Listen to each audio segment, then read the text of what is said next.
10 News begins with breaking news. Deportations delayed. The nationwide roundup was supposed to start tomorrow before dawn, but not anymore. Today, the president tweeted in part, quote, "I have delayed the illegal immigration removal process for 2 weeks to see if the Democrats and Republicans can get together and work out a solution." 10 News reporter Rina Nakano spoke to migrant advocates to see how they are preparing for the pending ICE raids.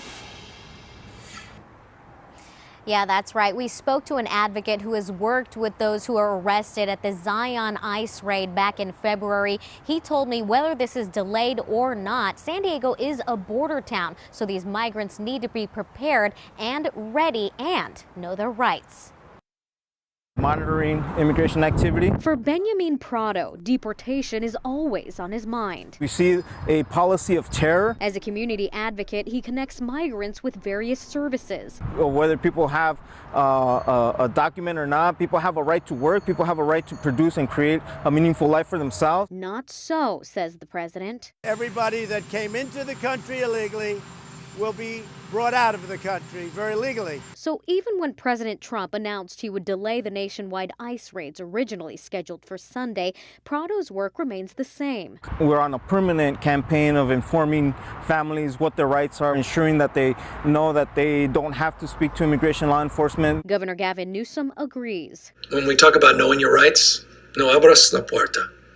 And without a warrant, you don't have to open the door.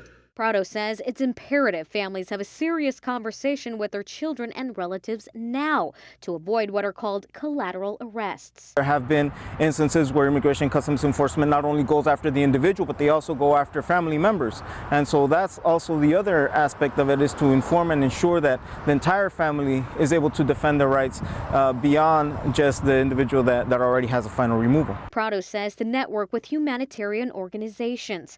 10 News contacted the First Unitarian Universalist Church of San Diego, which announced their status as a sanctuary church.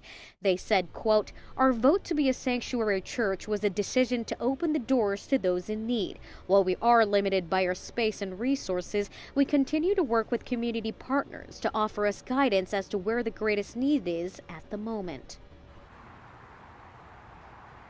Now, the president says he will delay those nationwide raids for at least 2 weeks. And in the meantime, Prado's groups and other community groups will continue to educate and organize. Reporting live in San Diego, I'm Rina Nakano, 10 News. Rina, thank you.